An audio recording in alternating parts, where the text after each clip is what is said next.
Myself MK from Bulandshahr.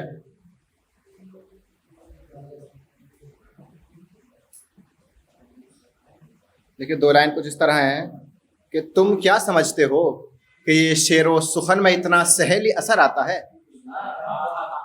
तुम क्या समझते हो कि शेरो सुखन में इतना सहेली असर आता है। रगों का लहू तक निचोड़ देना पड़ता है तब जाके कुछ नजर आता है।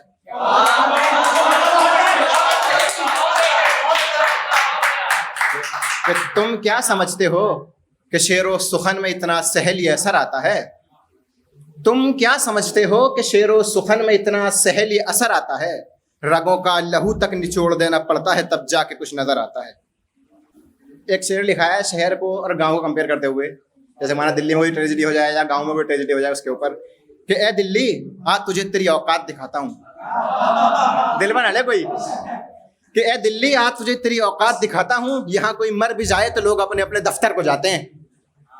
कि ए दिल्ली आज तुझे तेरी औकात दिखाता हूँ। यहाँ कोई मर भी जाए तो लोग अपने अपने घर को जाते हैं। आ मेरे साथ मेरे गांव चल, किस तरह कांधे से कांधा मिला के लोग सौगवार के घर को जाते हैं।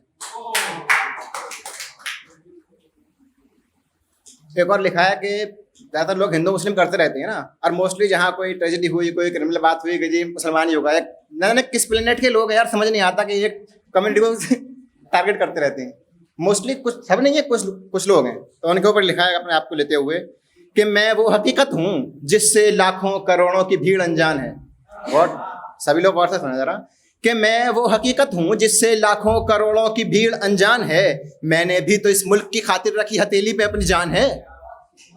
मैं वो हकीकत हूँ जिससे लाखों करोड़ों की भीड़ अनजान है। मैंने भी तो इस मुल्क की खातिर रखी हथेली पे अपनी जान है। और मत देखो मेरी आंख में तुम नक्शा दहशतगर्द का, मैं इस मुल्क का वो मुसलमान हूँ जिसकी हर सांस में हिंदुस्तान है।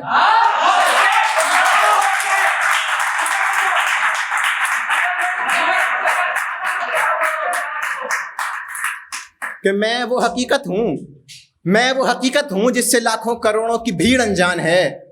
मैं वो हकीकत हूँ जिससे लाखों करोड़ों की भीड़ अनजान है। मैंने भी तो इस मुल्क की खातिर रखी हथेली पे अपनी जान है। और मत देखो मेरी आंख में तुम नक्शा दहशतगर्द का, मत देखो मेरी आंख में तुम नक्शा दहशतगर्द का, मैं इस मुल्क का वो मुसलमान हूँ जिसकी हर सांस में हिंदुस्तान है। और एक और लिखा है कि ये दरअसल टॉपिक सेट के लिखा है फौजियों के ऊपर। जो सैनिक होता है, फौज में जाता है, क्या करता है, किस तरह कंडीशन फेस करता है, कि वो अमर शहीद कहलाते हैं जो सरहदों पर लड़ते हैं। वो अमर शहीद कहलाते हैं जो सरहदों पर मरते हैं। मौसम हर वक्त वहाँ अपना हाल बदलता रहता है। मौसम हर वक्त वहाँ अपना हाल बदलता रहता है। दुश्मन वहाँ रोज नित नई चाल चलता रहता है। दुश्मन वहाँ रोज नित नई चाल चलता रहता है। झेल कर हर मौसम की मार को जो सामना दुश्मन का करते हैं, वो अमर शहीद कहलाते हैं जो सरहदों पर मरते हैं। वो अमर शहीद कहलाते हैं। दुश्मनों की हर साजिश को जो नाकाम करके आते हैं, दुश्मनों की हर साजिश को जो नाकाम करके आते हैं, या तो दुश्मन को मार के आते हैं या तिरंगे में लिपट के खुद मर के आते हैं। दुश्मनों की हर साजिश को जो नाकाम करके आते हैं, या तो दुश्मन को मार के आते हैं या तिरंगे में लिपट के खुद मर के आते हैं। सीने में नक्शा मुल्क का और हाथों में तिरंगा रखते हैं, वो अमर शहीद कहलाते हैं जो सरहदों पर मरते हैं। बा आवाज़ बुलंद जो दुश्मन को हर घड़ी ललकारते हैं, बा आवाज़ बुलंद जो दुश्मनों को हर घड़ी ललकारते हैं। कभी कभी तो दुश्मन को उसके घर में घुस के मारते हैं। कभी कभी तो दुश्मन को उनके घर में घुस के मारते हैं। जिनकी मौजूदगी में दुश्मन मेरे मुल्क पे आंख उठाते हुए भी डरते हैं, वो अमर शहीद कहलाते हैं जो सरहदों पे मरते हैं। और ये लास्ट की 4 लाइन इसकी थोड़ी इमोशनल करके लिखी है, क्योंकि कोई भी सैनिक, कोई भी फौजी, यहाँ से कोई फैमिली से कोई भी फौजी आर्मी में हो, वो रिलेट कर पाएगा। क्योंकि कोई भी हो, जब वो जाता है ना छुट्टी खत्म करके या जॉब की स्टार्टिंग के लिए, तो उसकी फैमिली में किस तरह की कंडीशन होती हैं, उसके ऊपर लिखा है कि कोई अपनी नादान बहनों को रोता हुआ छोड़ आया है। कि कोई अपनी नादान बहनों को रोता हुआ छोड़ आया है। कोई अपने मासूम बच्चों को सोता हुआ छोड़ आया है। कहीं किसी के हम सफ़र के हाथों की मेहंदी भी नहीं उतरी। कि कहीं किसी के हम सफ़र के हाथों की मेहंदी भी नहीं उतरी, तो कहीं कोई बूढ़ी माँ के चेहरे को आंसुओं से भिगोता छोड़ आया है। वतन की खातिर भूल कर रिश्तों को जो जंग में उतरते हैं, वतन की खातिर भूल कर रिश्तों को जो जंग में उतरते हैं, वो अमर शहीद कहलाते हैं जो सरहदों पर मरते हैं। और एक लिखा है लव ट्रायंगल के ऊपर कि फर्स्ट पार्टी का अट्रैक्शन सेकंड पार्टी की तरफ है और सेकंड पार्टी का थर्ड पार्टी की तरफ। ये दरअसल मैंने एक शेर पढ़ा था, उससे थोड़ा इंस्पायर होकर लिखा है। वो शेर इस तरह था कुछ आजकल के हर आशिक की बस यही कहानी है, ये मैंने शेर पढ़ा था कहीं, कि आजकल के हर आशिक की बस यही कहानी है, मजनू चाहता है लैला को, लैला किसी और की दीवानी है। दरअसल ये उसी टॉपिक पे लिखा गया है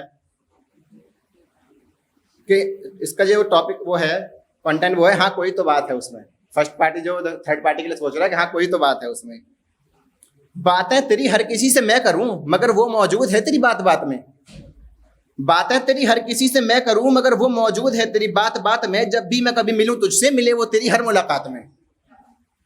दिन भर तेरी एक निगाहे करम का मुंतजिर मैं रहूं, कि दिन भर तेरी एक निगाहे करम का मुंतजिर मैं रहूं मगर ख्वाब उसके मौजूद है तेरी हर रात में। मैं ला इल्म हूं इस बात से आखिर कौन सी सिफात है उसमें, हाँ कोई तो बात है उसमें, हाँ कोई तो बात है उसमें।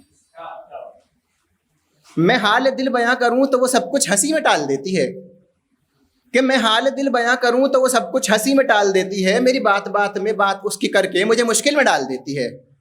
उसकी मौजूदगी में जब खुद को मैं अक्सर नज़रअंदाज पाता हूँ, उसकी मौजूदगी में खुद को मैं जब अक्सर नज़रअंदाज पाता हूँ, मैं आखिर मैं हूँ भी या नहीं वो मुझे एक मुश्किल सवाल देती है। मैं सोचता हूँ अक्सर वो क्यों इतनी मोहतात है उसमें, हाँ कोई तो बात है उसमें, हाँ कोई तो बात है उसमें।